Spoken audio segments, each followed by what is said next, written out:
Non loin de Strasbourg, un Airbus A320 s'écrase près du mont Sainte-Odile.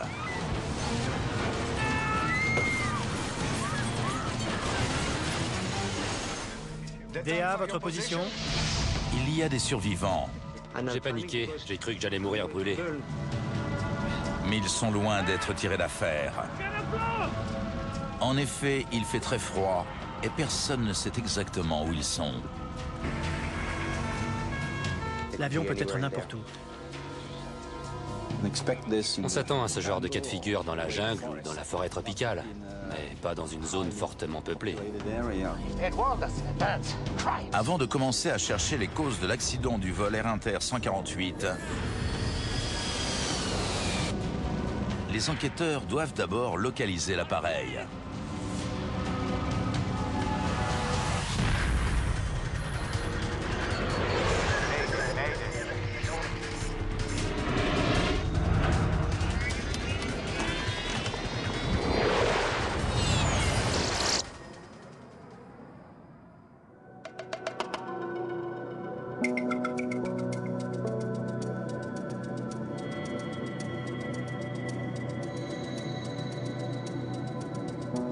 « 20 janvier 1992.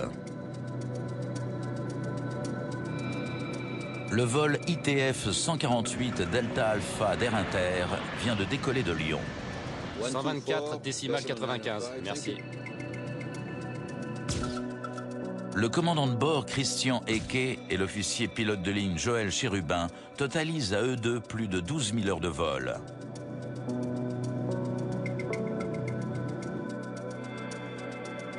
Ils assurent un vol court courrier entre Lyon et Strasbourg.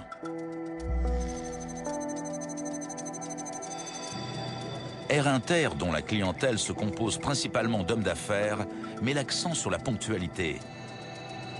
Ces équipages tiennent donc à éviter tout retard, comme l'explique un ancien pilote de la compagnie, Gérard Arnoux. On était réputé pour la rapidité de notre temps de rotation. Plus on volait vite, mieux on était payé. On a fait 35 minutes de vol. 41 minutes.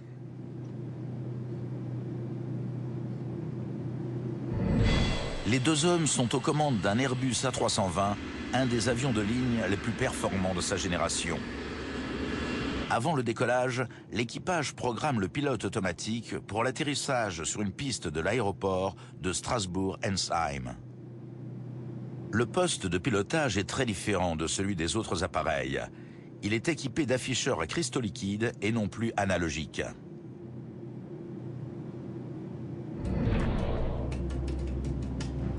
Strasbourg, bonjour. Piste en service 05. Niveau de transition 50.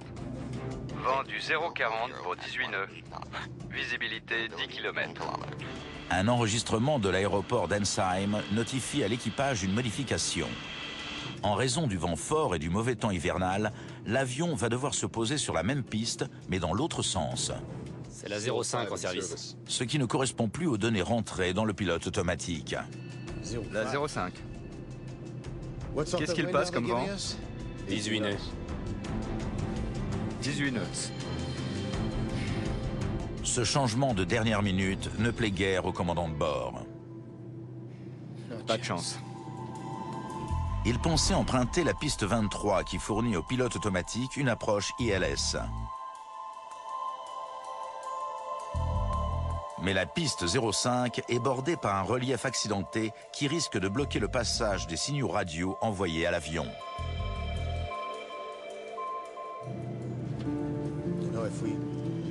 Si on fait la procédure 05, eh bien... Christian Eke suggère un compromis. Je vais mettre la 23, sinon je ne pourrais pas faire la percée ILS. Donc, il programme le pilote automatique pour qu'il dirige l'avion en direction de la piste 23. Mais une fois à proximité de l'aéroport, il prendra lui-même les commandes et évoluera à vue pour un atterrissage en piste 05. Et la 23? Oui. D'accord. Mesdames, Messieurs, nous commençons notre descente. Nous vous demandons de bien vouloir regagner votre siège.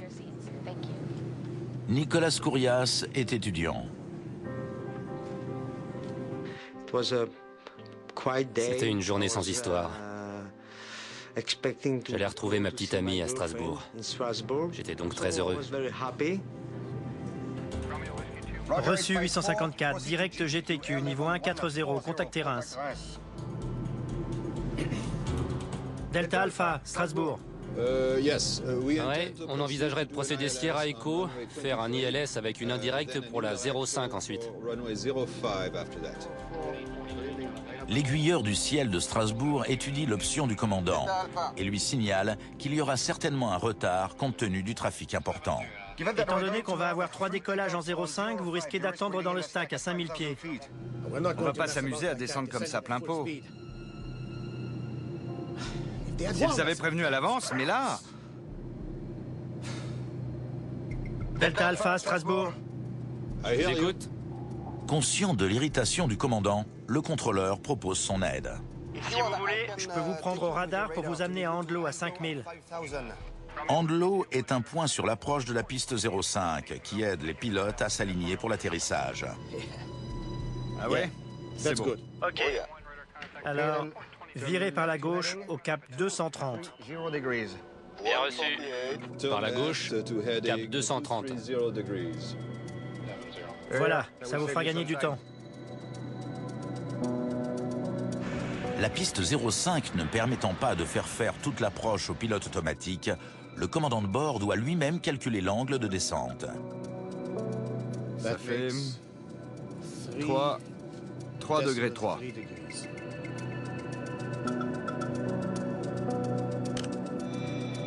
Donc 3,3 c'est tout à fait normal, oui, c'est un angle normal et ça permet de rattraper doucement la bonne pente. Voilà. Mesdames, Messieurs, nous continuons notre descente. Le vol entre Lyon et Strasbourg a été très court, 45 ou 50 minutes je dirais. Il ne s'est rien passé de spécial, tout était comme d'habitude, rien d'extraordinaire. Merci. Vous virez par la gauche, un cap 90.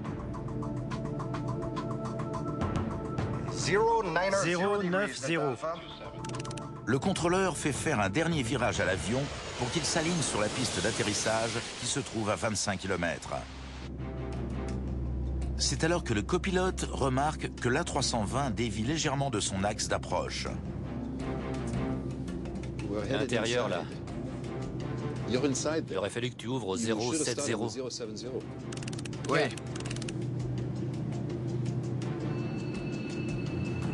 Au moins.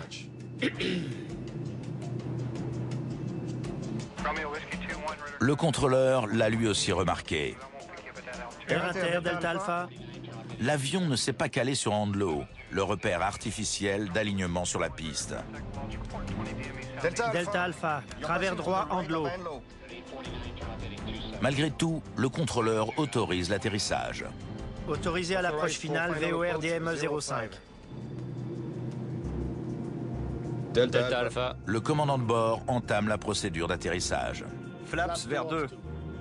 Flaps vers 2. Flaps à 2. Gear down.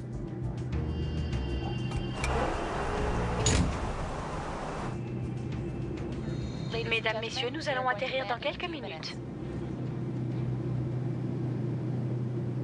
Christian Ecke remarque que l'avion vole trop vite. Il déploie les aérofreins. Ces derniers perturbent l'écoulement d'air sur les ailes et la traînée qu'ils créent permet de ralentir. Attention qu'ils ne descendent pas. Sur l'axe. Le copilote est surtout inquiet de leur positionnement horizontal. Il a été au 60. Mais avant que les pilotes ne puissent rectifier leur trajectoire... Merde!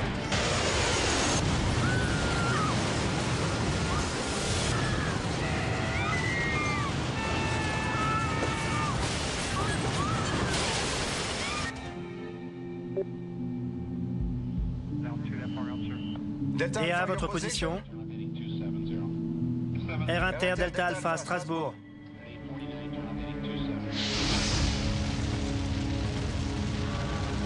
L'A320 a percuté le flanc du mont Lablos.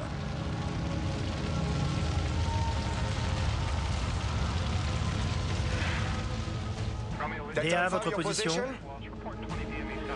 Le vol a disparu de l'écran radar et ne répond plus aux appels radio. Aussitôt à Ensheim, l'alerte est déclenchée. Voilà le dernier contact. L'avion était à 20 km de l'aéroport. Savoir où se trouve l'avion est plus compliqué qu'il n'y paraît. En effet, les données du radar de l'aéroport ne sont pas enregistrées. La radiobalise de détresse de l'avion n'a émis aucun signal. Et chose étonnante, aucun témoin n'a vu l'avion s'écraser. L'avion peut être n'importe où. La zone de recherche s'étend sur plus de 20 km² de forêt, non loin de Strasbourg.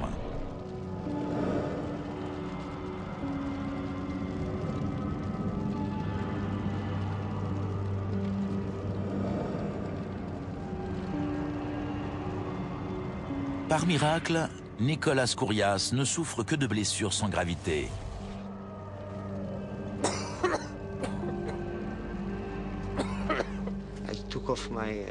J'ai détaché ma ceinture, je suis sorti.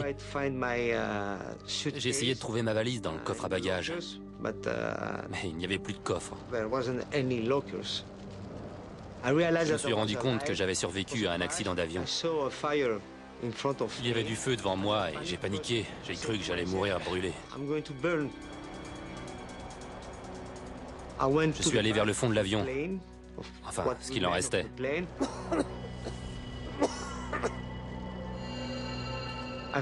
J'ai trouvé d'autres survivants. Venez! Ça va sauter! J'avais peur que ça explose. Je paniquais. L'air est saturé par l'odeur du kérosène. Les survivants s'éloignent de l'épave en flammes.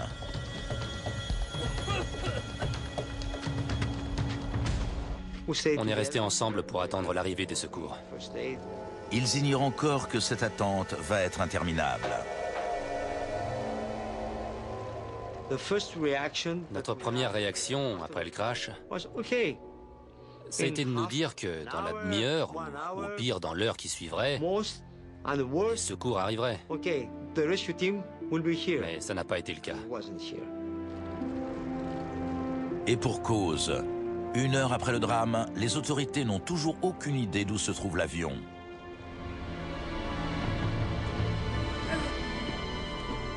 Les survivants doivent donc endurer un nouveau calvaire. Résister à des températures inférieures à 0. 2h30 après la disparition du vol ITF-148 Delta Alpha, la situation n'a guère évolué. Nul ne sait où est l'A320. La tension est de plus en plus palpable lorsque le BEA, le Bureau Enquête Accident, envoie sur les lieux son chef adjoint, Jean Pariès. Immédiatement, j'ai appelé mes 2 principaux enquêteurs et on a mis une équipe en place. On s'est préparé pour se rendre sur le site dès qu'il serait localisé. L'attente paraît interminable. C'était étonnamment long. On s'attend à ce genre de cas de figure dans la jungle ou dans la forêt tropicale, mais pas dans une zone fortement peuplée comme les environs de Strasbourg. Ne voyant pas arriver les secours, Nicolas Kourias retourne à l'intérieur de l'épave pour chercher d'autres rescapés. Je pense que certains de ceux qui sont morts auraient survécu si les secours étaient arrivés plus rapidement.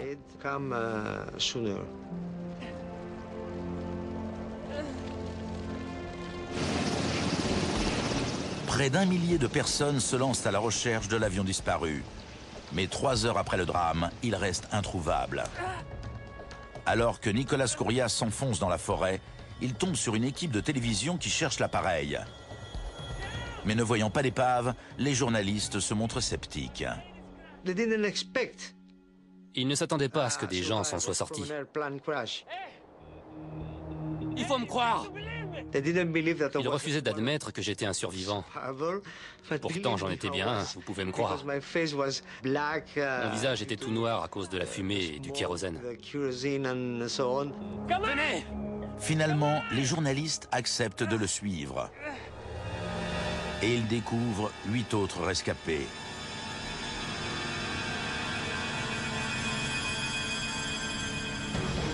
Enfin, les secours arrivent.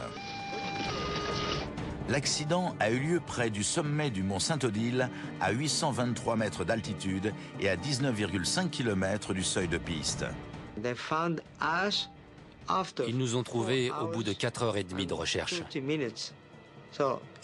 C'était n'importe quoi. J'étais très déçu de constater qu'on n'était qu'à une vingtaine de kilomètres de Strasbourg et que personne n'avait pu nous trouver.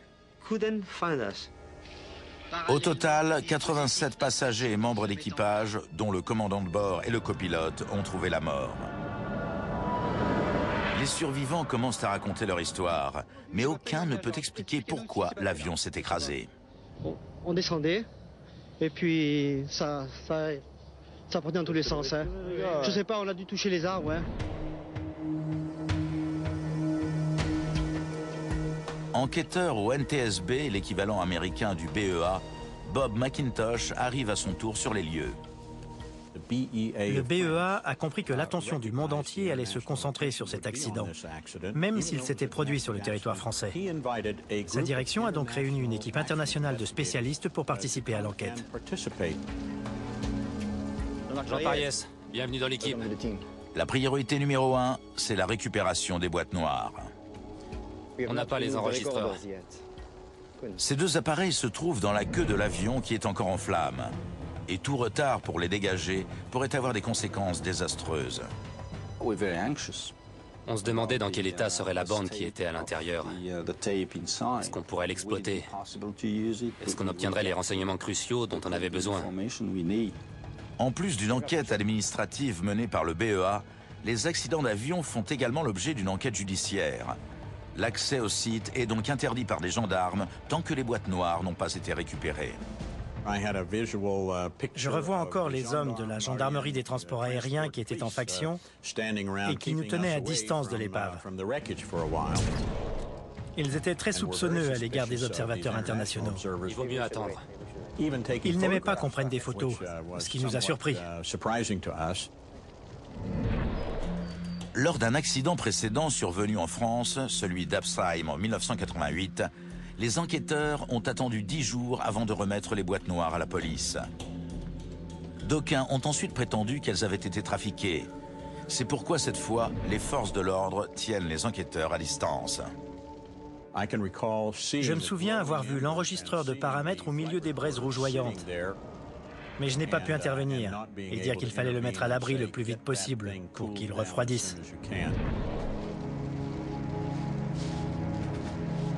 Sitôt récupérées, les 2 boîtes noires sont envoyées à un laboratoire d'analyse. Les enquêteurs espèrent qu'il n'est pas déjà trop tard. Elles avaient été exposées à une forte chaleur. Elles avaient l'air brûlées.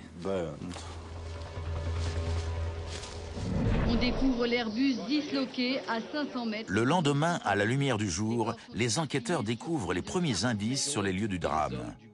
Et ils comprennent pourquoi la radiobalise de détresse n'a pas envoyé de signal. Elle avait été détruite par l'impact. Placée dans le poste de pilotage, la radiobalise est censée se déclencher en cas d'accident. Qu'elle ne l'ait pas fait laisse supposer que l'impact a été très violent. On a tout de suite eu l'impression que la descente avait été anormalement brutale. Les enquêteurs examinent les moteurs pour voir s'ils ont calé avant l'impact. Si les aubes sont courbées et si une grande quantité de bois a été aspirée à l'intérieur du réacteur, on peut en conclure que les moteurs fonctionnaient correctement. C'est exactement ce que les enquêteurs constatent. À l'évidence, les moteurs fournissaient de la puissance. Pourtant, l'avion s'est écrasé dans le massif vosgien sans envoyer de signal de détresse. Les enquêteurs du BEA sont perplexes. Ils espèrent que la boîte noire qui a enregistré les paramètres va leur permettre d'élucider le mystère. Ce modèle d'enregistreur était un modèle qu'on savait parmi les plus résistants. C'était le haut de gamme en la matière.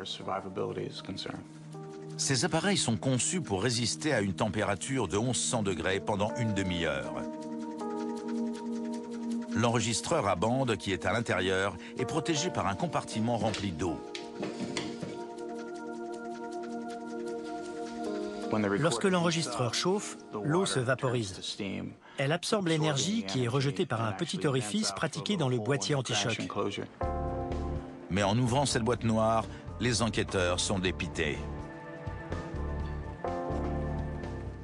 L'enregistreur de paramètres était complètement fichu. C'était impossible de lire quoi que ce soit. Il avait chauffé pendant plus d'une demi-heure. Et il n'avait pas été conçu pour résister à une exposition aussi prolongée à la chaleur. On était très déçus. Désormais, l'unique espoir de récupérer les paramètres, c'est le QAR. Cet enregistreur est utilisé par le personnel de maintenance de certains exploitants pour analyser des vols. Et il enregistrait en partie les mêmes informations que l'enregistreur de paramètres. Contrairement aux boîtes noires, il se trouve près du poste de pilotage. Les enregistreurs QAR ne sont pas protégés. Ils sont à l'avant de l'avion, généralement dans la soute électronique.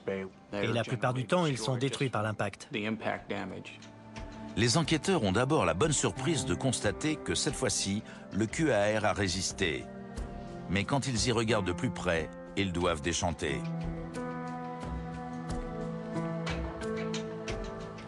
Les 20 derniers centimètres de bande étaient brûlés et déformés, abîmés, à tel point qu'on ne pouvait les lire avec aucun appareil. Déterminés à récupérer le maximum de renseignements, les enquêteurs misent sur une technique expérimentale, la lecture optique par grenat, qui permet de faire passer une lumière à travers une couche de grenat. On utilise cette pierre, le grenat, pour visualiser les impulsions magnétiques enregistrées sur la bande. Cette lentille spéciale permet aux techniciens de faire la différence entre les impulsions négatives et positives qui sont ensuite converties en éléments binaires ou bits. Il y a 768 bits par seconde. Ça fait beaucoup de 1 et de 0. Donc il faut faire très attention et être très précis quand on fait défiler la bande sous la couche de grenat, pour être sûr de n'oublier aucun bit ou de ne pas lire le même deux fois. C'est difficile. L'analyse des données est encore plus méticuleuse. Il a fallu presque une journée pour lire une seconde d'enregistrement. Mais toute seconde récupérée pouvait contenir un élément crucial. Récupérer tous les éléments de l'enregistreur QAR pourrait prendre des semaines.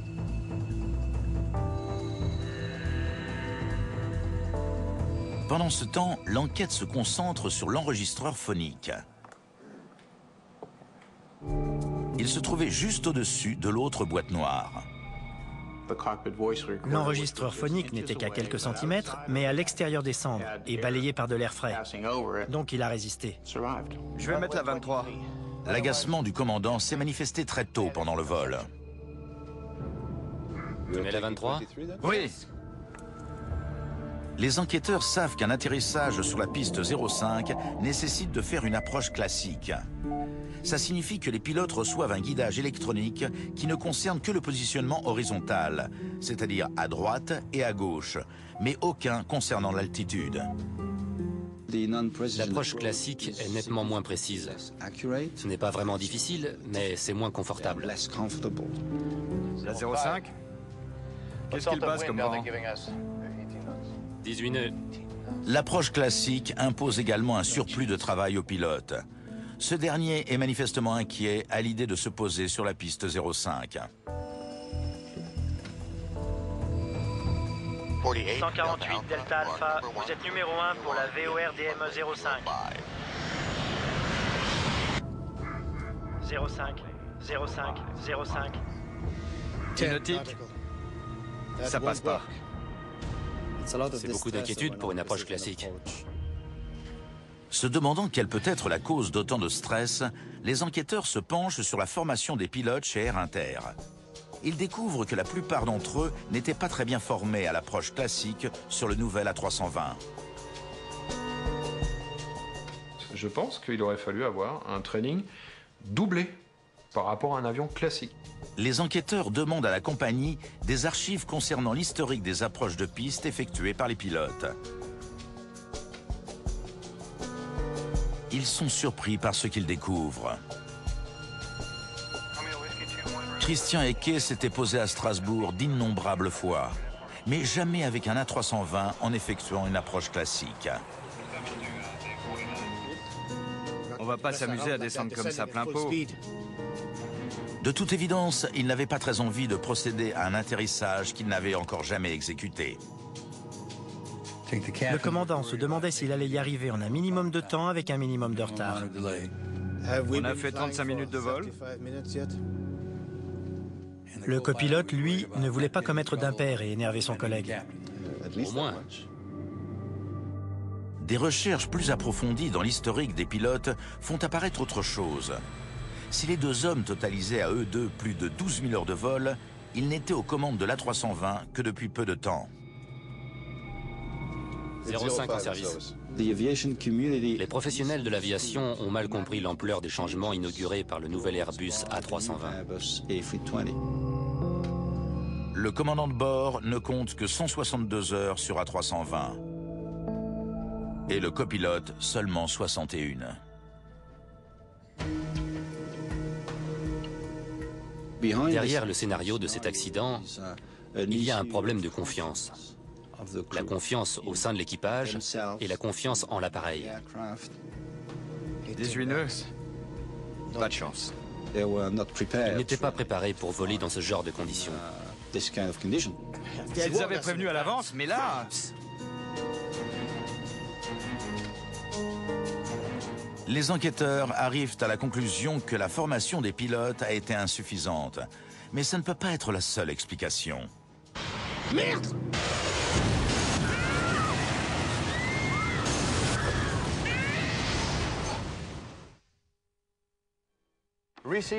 En cherchant d'autres facteurs, les enquêteurs s'intéressent notamment aux échanges avec le contrôle aérien. Si vous voulez, je peux vous prendre au radar pour vous amener à Andlo à 5000. Ah ouais, c'est bon. Alors aussi, l'équipage ce soir-là, quand on lui a proposé un radar Vector, il était content parce que ça diminuait sa charge de travail. Virez par la gauche, un cap 90. Avec l'aide du contrôleur, cet atterrissage aurait dû être très simple. Mais lorsque le BEA reconstitue la trajectoire de l'avion, grâce aux renseignements fournis par les différents radars entourant l'aéroport, il s'avère qu'une grave erreur a été commise. Le 090 suivi depuis ici 090. ne les a pas conduits vers Andlo. Le dernier guidage radar transmis par le contrôleur était incorrect. Mais ici, merci. Plus près du massif. Ils ont dévié de leur axe parce qu'ils ont suivi le cap fourni par le guidage radar. Ils se sont retrouvés trop courts. C'est à l'intérieur, là. Il aurait fallu que tu ouvres au 070. Oui. Autre source d'interrogation, l'emploi d'une mauvaise phraséologie de la part du contrôleur pour avertir les pilotes qu'ils se déportaient vers la droite. Delta Alpha, travers droit Andlo. Du point de vue des pilotes, l'avion était à gauche de la piste, pas à droite. Ça n'a donc pu qu'ajouter à la confusion. Le contrôleur, en fait, il a fait un poor guidance, un mauvais guidage. Et il n'a pas utilisé la phraséologie standard. Les enquêteurs rédigent une recommandation afin que l'utilisation de termes tels que travers droit ou travers gauche pour indiquer à un équipage sa position par rapport à un repère soit éliminée de la pratique. Cette erreur du contrôleur a fait se rapprocher l'avion du relief. Virez par la gauche, un cap 90. 090. Malgré tout, les enquêteurs ont la conviction de ne pas avoir reconstitué toute l'histoire.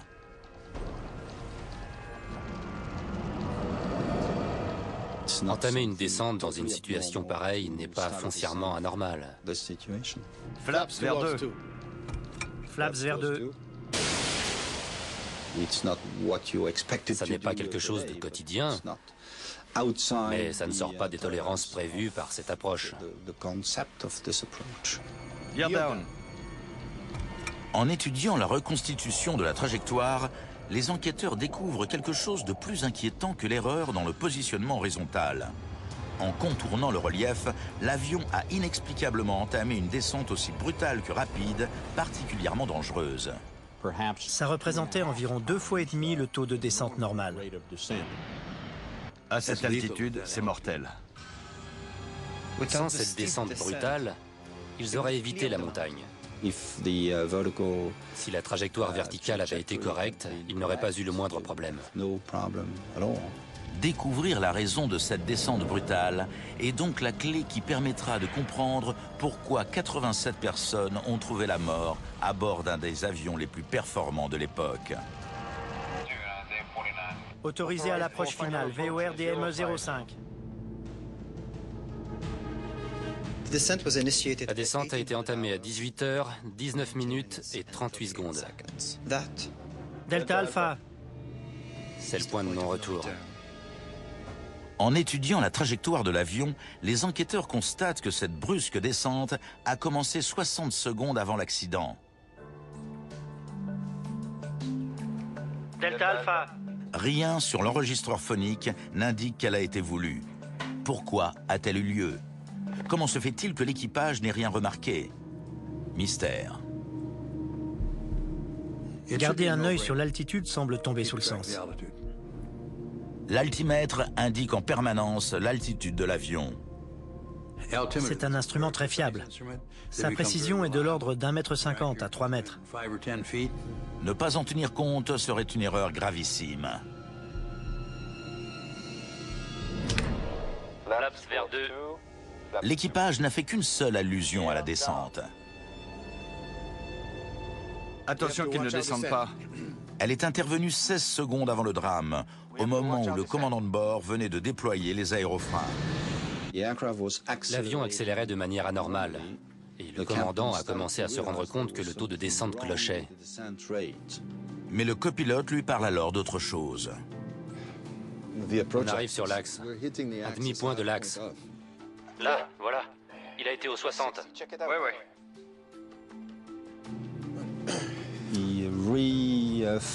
Il a attiré l'attention du commandant sur le positionnement latéral, alors que c'était le plan vertical qui était le plus inquiétant. Mais aucun d'eux ne s'en est rendu compte. Ils pensaient qu'ils allaient sortir des nuages, qu'ils verraient la piste et qu'ils n'auraient pas besoin de faire une approche aux instruments. Il a été au 60. Mais l'avion n'est jamais sorti des nuages. Comme on dit en aviation, il y a des rochers cachés dans les nuages. Il semble clair que l'équipage ne surveillait pas suffisamment son altitude. Mais un mystère subsiste. Quelle est la cause de cette descente tragique?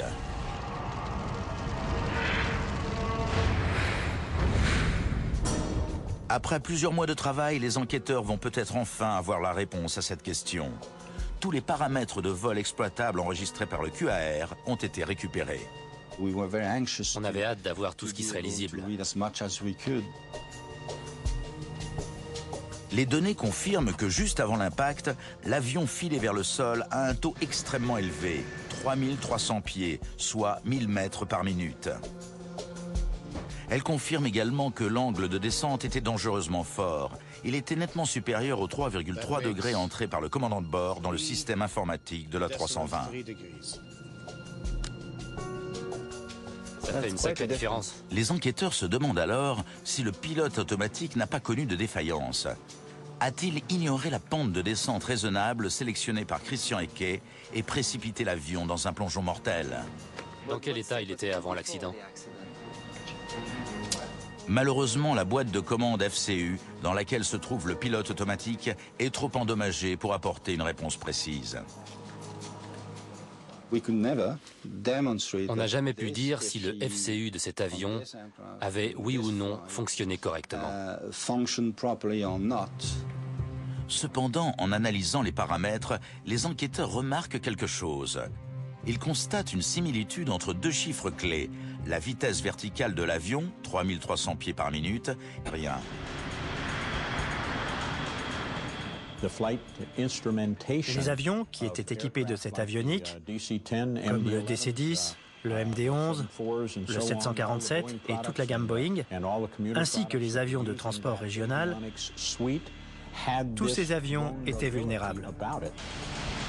Les enquêteurs doivent répondre à une question cruciale qui concerne la sécurité aérienne dans le monde entier. Si l'interface du pilote automatique n'est pas modifiée, combien de personnes risquent de trouver la mort?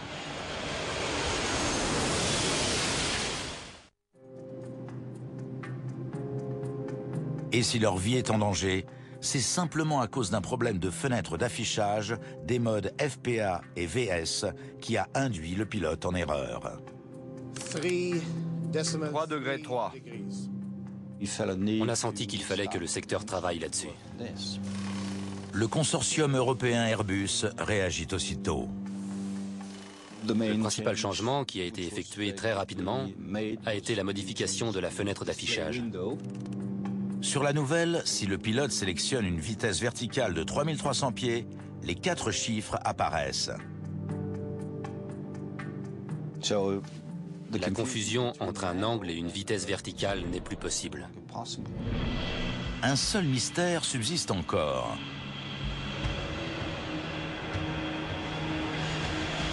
Tous les A320 sont équipés d'un système de sécurité appelé GPWS, un avertisseur de proximité de sol. C'est un radar braqué vers le sol qui a pour seule fonction de dire au pilote à quelle distance de la terre ferme il se trouve. Et lorsque l'avion est trop bas, une alarme se déclenche.